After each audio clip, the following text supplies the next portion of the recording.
Hey everyone, today I'm going to show you how to install a plugin in After Effects. So this is helpful because once the plugin is placed in the right folder, After Effects can detect it the next time you open the program. So instead of guessing where it goes, you know exactly what to do. Alright, let's start. So first, close After Effects if it opens. This is important because After Effects usually won't recognize a new plugin while it's still running.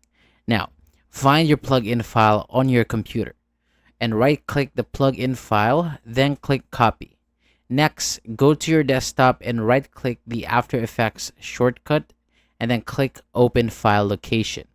So a folder will open, and inside that folder, look for a folder named Plugins. So use the search bar if you need to, but make sure it's the folder that's simply called Plugins. So once you find it, double check Plugins to open it, and now right click on an empty space inside the Plugins folder, then click Paste. So this will place the plugin file that you copied into the correct folder.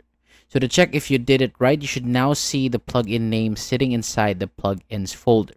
So after that, open After Effects again, and if everything was done correctly, you should be able to see your plugin inside After Effects. And that's it. If you find this video helpful, please like and subscribe. And thank you so much for watching. And for more videos like this, hit the subscribe button.